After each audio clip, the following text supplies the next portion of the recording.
बिस्मिल्लाहिर्रहमानिर्रहीम। अस्सलाम वालेकुम डियर व्यूवर्स। आज की इस मुख्तसर से वीडियो में हम टैक्स लॉ अमेंडमेंट बिल 2024 को डिस्कस करेंगे, जो कि 24 दिसंबर 2024 को फाइनेंस मिनिस्टर औरंगज़ेब साहब ने प्रेजेंट किया है। तो आज के इस छोटे से टॉपिक के अंदर हम इस बिल का प्रॉपर एनालिसिस करेंगे और इस बिल के तहत लगाई जाने वाली जो रिस्ट्रिक्शंस हैं उनको डिस्कस करेंगे और फिर इस बिल के प्रोस एंड कॉन्स को डिस्कस करेंगे और एक बड़ी इंपॉर्टेंट टर्म जो इस बिल के अंदर इंट्रोड्यूस करवाई गई है इन एलिजिबल पर्सनस को, उसको अंडरस्टैंड करने की कोशिश करेंगे। तो बढ़ते हैं अपने टॉपिक की तरफ।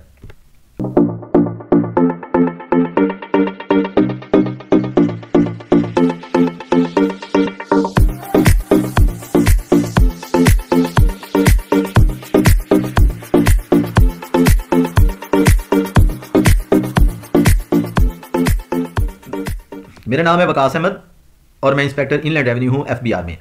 गवर्नमेंट जब कोई नया कानून पास करना चाहती है तो असेंबली के अंदर बिल्स जो हैं वो पेश किए जाते हैं। बिल एक डॉक्यूमेंट है प्रपोज्ड अमेंडमेंट के लिए। जब भी कोई नया लॉ इंट्रोड्यूस करवाना हो तो एक कॉन्स्टिट्यूशनल एक प्रोसीजर है कि बिल सबसे पहले जो नेशनल असेंबली में वो प्रेजेंट किया जाता है। तो बिल्स आमतौर पर कई तरह के बिल्स होते हैं, जिनके अंदर आपके लेजिस्लेटिव बिल्स भी हो सकते हैं, अमेंडमेंट बिल्स भी हो सकते हैं, और उन्हीं में बिल्स में से एक बिल है मनी बिल। जब गवर्नमेंट किसी भी तरह का नया लॉ इंट्रोड्यूस करवाना चाहती है जिसका इंपैक्ट गवर्नमेंट के रेवेन्यूज पर होता है, एक्सपेंसेस से होता है, जिसका ताल्लुक लोन्स और टैक्सेशन से होता है, तो उस सूरत के अंदर जो बिल प्रेजेंट किए जाते हैं जिनके अंदर रेवेन्यूज को, एक्सपेंसेस को, लोन्स को, टैक्सेशन को डिस्कस किया जाता है, यानी कि फाइनेंशियल मैटर से रिलेटेड जो डॉक्यूमेंट प्रेजेंट किए जाते हैं उनको हम बोलते हैं मनी बिल्स।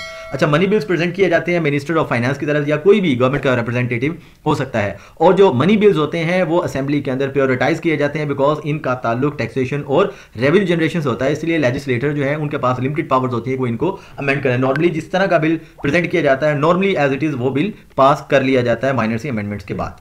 अच्छा जी, अब इसके अंदर इससे पहले कि मैं आपके साथ इनएलिजिबल पर्सन या सफिशिएंट फंड्स या कैश इक्विवेलेंट डिस्कस करूं, मैं आपके साथ इस नए बिल के अंदर जो एक नया सेक्शन इंट्रोड्यूस करवाया जा रहा है वो है सेक्शन 114C, और जिसका टाइटल है restriction on economic transaction by certain persons. ये सेक्शन जो है कुछ लोगों के ऊपर इकोनॉमिक एक्टिविटी परफॉर्म करने के लिए, इकोनॉमिक ट्रांजैक्शंस परफॉर्म करने से रिलेटेड कुछ पाबंदियां आयद कर रहा है। तो अगर इसको रीड करते हैं तो इसकी जो फर्स्ट क्लॉज है उसके अंदर या फर्स्ट सबसेक्शन के अंदर लिखा हुआ है any application by an ineligible person for booking of purchase or registration of the motor vehicle shall not be accepted or processed by a manufacturer of the motor vehicle or the vehicle registering authority of the excise and taxing department। पहली जो restriction impose की गई है वो restriction क्या है? कोई भी जो इनएलिजिबल पर्सन होगा उसकी कार को बुक, आप मोटर व्हीकल परचेज करने जाते हैं, जैसे हमारे पास जो कि हम कंपनी से पहले एडवांस में बुकिंग कर लेते हैं। आप कोई गाड़ी बुक नहीं कर सकते, कोई इनएलिजिबल पर्सन कोई गाड़ी बुक नहीं कर सकता, परचेज नहीं कर सकता या अपने नाम पे रजिस्टर्ड नहीं करवा सकेगा, और इसके लिए रिस्पॉन्सिबिलिटी प्रेस्क्राइब्ड पर्सन किनको ठहराया गया है कि मैन्युफैक्चरर ऐसी कोई भी एप्लीकेशन रिगार्डिंग बुकिंग और purchase of motor vehicle entertain नहीं करेगा। इसी तरह मोटर व्हीकल रजिस्ट्रेशन अथॉरिटी जो है वो किसी भी इनएलिजिबल पर्सन के नाम पर मोटर व्हीकल की रजिस्ट्रेशन नहीं करेगी। अब यहां पर टर्म बार बार जो यूज हो रही है वो इनएलिजिबल है, जो आने वाले फर्दर सबसेक्शंस में भी यूज होगी। सो बेहतर है कि पहले हम इनएलिजिबल पर्सन की डेफिनेशन को गो थ्रू कर लें। अच्छा जी, इनएलिजिबल पर्सन हम किसको कहेंगे? Person who has not filed the return of the income for the tax year for the latest completed tax year.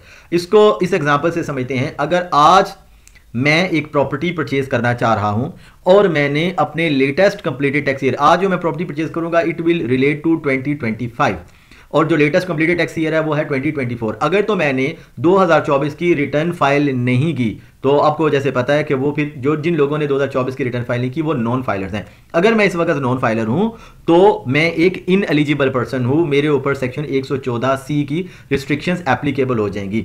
और अगर मैंने रिटर्न फाइल कर दी है और मेरे पास सफिशिएंट सोर्सेज अवेलेबल नहीं है वेल्थ स्टेटमेंट के अंदर, अगर मैं इंडिविजुअल हूं और अगर मैं कंपनी या एसोसिएशन ऑफ पर्सन हूं और मेरी बैलेंस शीट के अंदर अगर सफिशिएंट सोर्सेज, सफिशिएंट फंड्स मौजूद नहीं है, तो फिर भी मैं एक इनएलिजिबल पर्सन हूं। यानी कि अब सिर्फ बात नॉन फाइलर्स तक नहीं रही कि अगर आप नॉन फाइलर हैं तो आप प्रॉपर्टी परचेज नहीं कर सकते, ये तो बात ठीक हो गई, ठीक है। लेकिन इसके साथ दूसरी बात ये कि अगर आप फाइलर भी हैं और आपके पास सफिशिएंट सोर्सेज मौजूद नहीं है for purchase of property, even then section 114C आपको बार कर रहा है, आप कोई भी इकोनॉमिक एक्टिविटी परफॉर्म नहीं कर सकेंगे। अच्छा जी, आगे बढ़ते हैं। तो सफिशिएंट फंड्स का या सफिशिएंट रिसोर्सेज का की टर्म यूज हो रही है, तो सफिशिएंट फंड या सफिशिएंट सोर्सेज क्या है?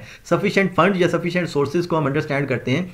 सफिशिएंट सोर्सेज या sufficient fund for the purchase of immovable property या purchase of motor vehicle, economic activity करने के लिए जो सफिशिएंट फंड है, यहाँ पर उसको डिफाइन किया गया कि वो 130% ऑफ द कैश और कैश इक्विवेलेंट एसेट्स होने चाहिए।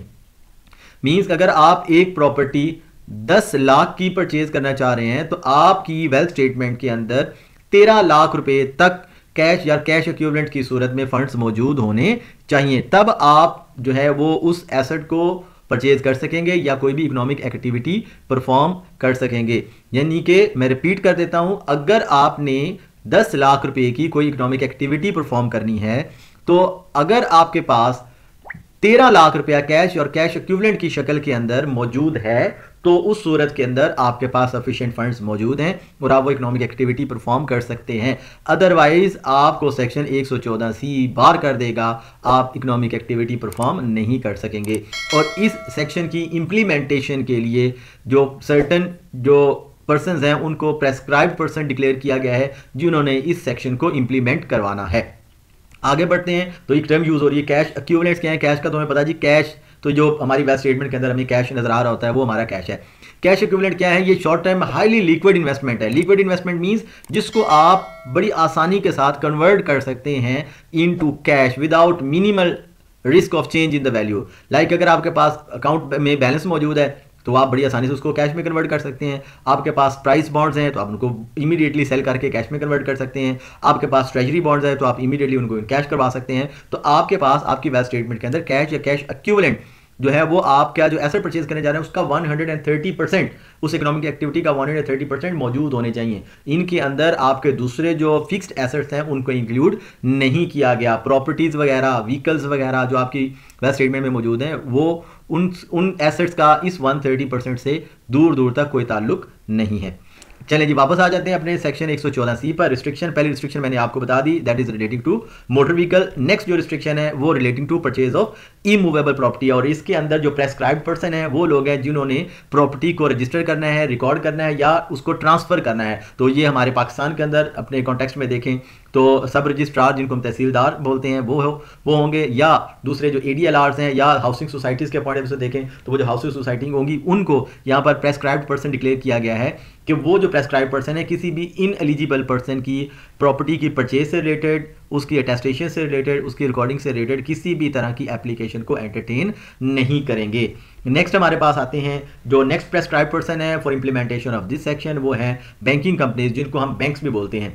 बैंक्स को ये डायरेक्शन दी गई है कि वो किसी भी इन एलिजिबल पर्सन का ना तो अकाउंट ओपन करें, और अगर उनके अकाउंट ऑलरेडी ओपन है तो उनके उन अकाउंट को इमीडिएटली मेंटेन ना रखा जाए, उनको सस्पेंड कर दिया जाए, एक्सेप्ट आसान अकाउंट। आसान अकाउंट ये जो हमारे जैज़ कैश वगैरह के अकाउंट, ऐसा कोई भी अकाउंट जो कि मेयर मिनिमम डॉक्यूमेंट्स के साथ जो है जिसको आप ओपन करवा सकते हैं, जैसे हमारे जैज़ कैश, इजी पैसा, सादा पे के जो अकाउंट्स होते हैं इनको आप एक CNIC की पिक्चर्स अटैच करने से और बायोमेट्रिक फिंगर्स की वेरिफिकेशन करने से ही आप इनके अकाउंट को ओपन करवा सकते हैं। तो ये आसान अकाउंट के अलावा इन एलिजिबल पर्सनस का ना तो अकाउंट ओपन किया जाएगा और ना ही उनका अकाउंट अगर ऑलरेडी ओपन है तो उसको मेंटेन नहीं रखा जाएगा। सिमिलरली अगर इन एलिजिबल पर्सन के अकाउंट के अंदर पैसे मौजूद हैं तो इस पर भी बार लगा दिया जाएगा। एक सर्टेन अमाउंट ऑफ मनी है, उससे ज़्यादा अमाउंट आप बैंक अकाउंट से विड्रॉ इन एलिजिबल पर्सन नहीं कर सकेगा।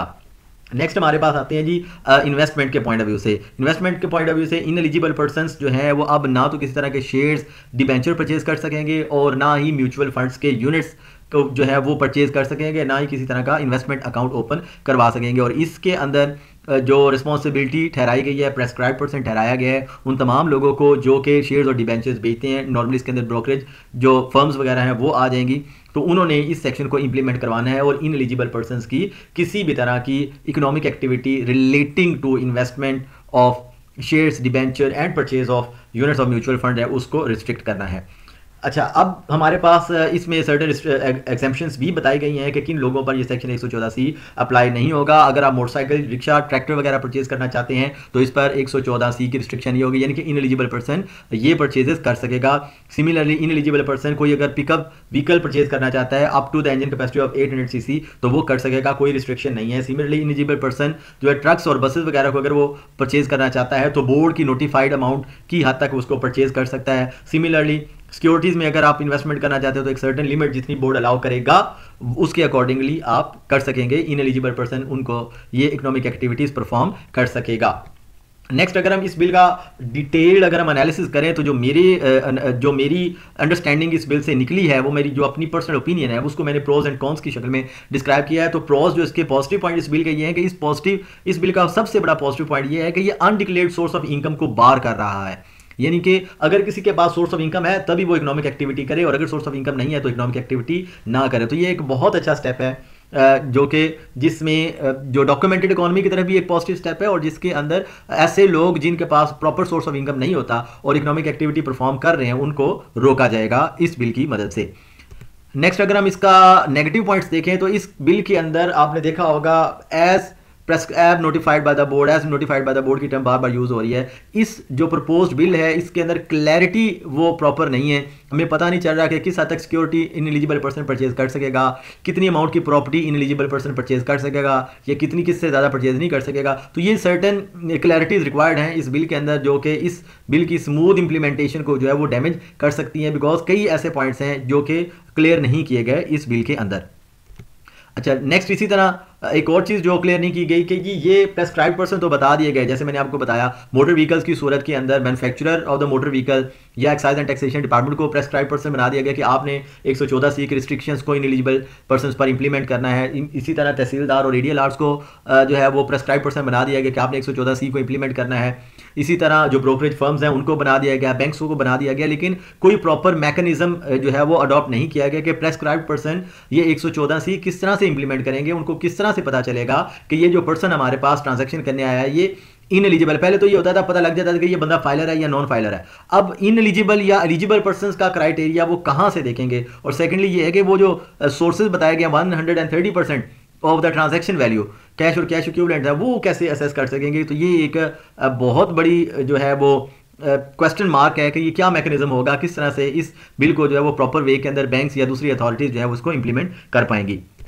इस बिल को लेकर जो मेरा एनालिसिस है उसमें से कुछ अनक्लैरिफाइड और अनआंसर्ड क्वेश्चंस जो मैंने निकाले हैं, जिस पर मैं चाहूँगा कि जो मेरे व्यूअर्स इस वीडियो को देख रहे हैं वो अपनी इनपुट मुझे ज़रूर प्रोवाइड करें, ताकि हम अगर इसमें से फर्दर कुछ क्लैरिटीज आते हैं तो उसके ऊपर हम एक सेपरेट वीडियो भी बनाने की जो है वो पोजीशन में होंगे। पहला मेरा क्वेश्चन जो मेरे जहन में आता है वो ये है कि जो प्रेस्क्राइब पर्सन है how will they assess the sufficient fund, जो भी मैंने बात की 130% सफिशिएंट फंड जो है वो कैसे असेस किए जाएंगे। अच्छा, वो अभी हमने पढ़ा था कि 130% कैश और कैश इक्विवेलेंट वो कहाँ पे डिक्लेयर हो गया, बैंक स्टेटमेंट में।